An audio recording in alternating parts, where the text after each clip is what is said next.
అహంగామ, Sri Lanka. Such a beautiful place it is. మేమిక్కడ Zen house అన్న ప్లేస్లో ఉన్నాం.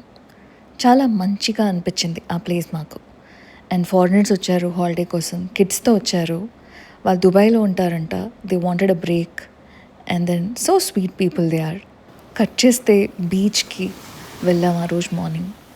I really love beaches. ఆ colours, water, waves, God's creation నాకు అక్కడ భలే అనిపిస్తుంది. Nature is such a beautiful thing కదా. అండ్ ఆ షెల్స్ ఇవన్నీ కూడా అక్కడ ఎక్కువగా కనిపించాయేమో అనిపించింది నాకు. అండ్ దెన్ ఆ తర్వాత నేను చాలా ఎంజాయ్ చేశాను నా ఫ్రెండ్స్ తోటి. వీళ్ళ నా చైల్డ్హుడ్ ఫ్రెండ్స్ అనమాట, నా స్కూల్ మేట్స్. అండ్ చాలా రోజుల తర్వాత టెన్షన్స్ అన్నీ మర్చిపోయి అసలు ఏది గుర్తు లేకుండా హ్యాపీగా అనిపించింది. అక్కడ ఇద్దరు కపుల్ గిటార్ తీసుకుని కూర్చుని ఉన్నారు. వాళ్ళని నేను అడిగాను, could you sing a song for me అని. శ్రీలంకన్ లాంగ్వేజ్లో వాళ్ళు నా కోసం పాడడం స్టార్ట్ చేశారు. Music doesn't have language. Seriously I really loved they playing music for me. And చాలా హోల్ హార్టెడ్గా నేను అడగగానే పాపం చాలా ఇష్టంగా వాళ్ళు ప్లే చేయడం స్టార్ట్ చేశారు. నా ఫ్రెండ్స్ సోనీ ఏం చేస్తున్నావు అని అంటే, please just give me a moment అని కూర్చున్నాక వాళ్ళకు కూడా అర్థమైంది, oh she is enjoying her moment అని. అండ్ దెన్ నేను అలా కూర్చుని అలా శాండ్లో ఆ సముద్రాన్ని చూస్తూ వాళ్ళ పాటను వింటూ I was just enjoying that moment. ఆ తర్వాత ఇంకా నేను వాళ్ళకి bye and so happy to meet you అని చెప్పి ఆటోలో మళ్ళీ we went back to our place. వెళ్ళిపోయిన తర్వాత ఆటో వాడిది అక్కడ కోట్ చదివాను, trying to be nice to stupid people అని. Anyways we got ready. Shower అయిపోయాక ఎండ చాలా ఎక్కువగా ఉండింది అక్కడ, అదొకటి మాత్రం మైనస్ అనే చెప్పాలి. సో నా ఫ్రెండ్స్ నేను we started to you know this place, beaches and cafes explore చేద్దామని చెప్పి ఇంకా అలా వాక్ చేస్తూ డైరెక్ట్గా కార్లో we started to explore the beaches and cafes అనమాట. చాలా బ్యూటిఫుల్ గ్రీనరీ అనే చెప్పాలి. శ్రీలంకన్ రోడ్స్ చాలా గ్రీనరీ ఎక్కువగా ఉండింది. That's the best part I loved about. And ఎక్కడ చూసినా ఆ కలర్ చూస్తున్నారా, సీది ఎంత బాగుందో, భలే ఉంది కదా. అండ్ ఎక్కడ చూసినా సర్ఫింగ్ ఎక్కువ. అక్కడ సర్ఫింగ్కి నేర్పించడానికి ట్రైనర్స్ ఎక్కువగా ఉంటారు. అండ్ మే వెళ్ళిన సీజన్లో ఇట్స్ ఆల్ ఫారినర్స్ అంతా ఎక్కువ వచ్చారనమాట.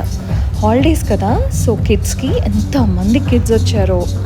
అండ్ ఇది అక్కడ కాయ్ బీచ్ అని we went to a place. It was too loud అనిపించింది అండ్ ఎక్కువసేపు అక్కడ ఉండలేకపోయాం.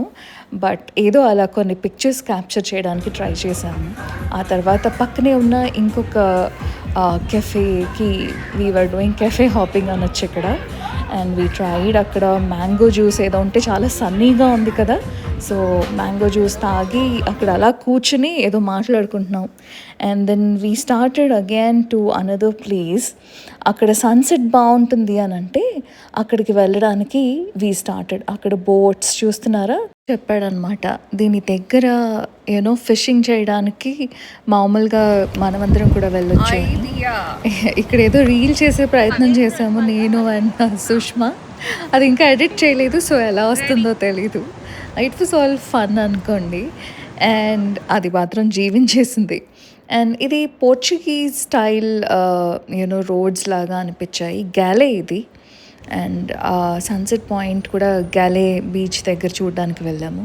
స్ట్రీట్స్ చాలా బాగా అనిపించాయి నాకు, చాలా క్లీన్గా అనిపించాయి. అండ్ ఈ స్ట్రెచ్ అంతా కూడా చాలా వరకు you know food places, jewellery places and ice creams shops ఇలా ఉన్నాయి. చాలా బాగా అనిపించింది. అండ్ ఇక్కడ ఒక అతను మ్యూజిక్ ప్లే చేస్తూ ఉన్నాడు. Such a beautiful evening. అది ఆల్మోస్ట్ 6:30 అవుతుంది అప్పుడు. మ్యూజిక్ కూటి కోసం కోటి విద్యలు అన్నట్టుగా పాపం ఆయనేమీ బెగ్ చేయట్లేదు, కానీ మీ సంగీతం ఆర్ ఏ ఆర్ట్ అయినా సరే మిమ్మల్ని జీవించేలా చేస్తుంది అని అదొక ఉదాహరణ అనిపించింది. And these were jewellery shops there. Jewellery అంటే అమ్మాయిలకి భలే ఇష్టం కదా, so we went into the store. నేను అది వీడియో తీయలేదు, but we were just doing window shopping అనొచ్చు. అక్కడ తర్వాత నాకు ఐస్ క్రీమ్ షాప్స్ కనిపించాయి. సో చిన్నపిల్లలాగా ఏ మనం ఐస్ క్రీమ్ తిందాం తిందాం అని చెప్పాను. So we had an ice cream there. ఆ తర్వాత వీ కెప్ట్ వాకింగ్. కొంచెం దూరం నడుద్దాము, చూద్దాము, ఈ ప్లేస్ ఏదో చాలా బాగుంది, ఇక్కడే తిందామా అని అనుకున్నాం. బట్ అది కుదరలేదు. And then we have to go back to our place. And then ఆ రోజు అలా మళ్ళీ ఇంకొక రెస్టారెంట్కి వెళ్ళి తిని that's how happily we ended our day అనమాట. I'm in the cold.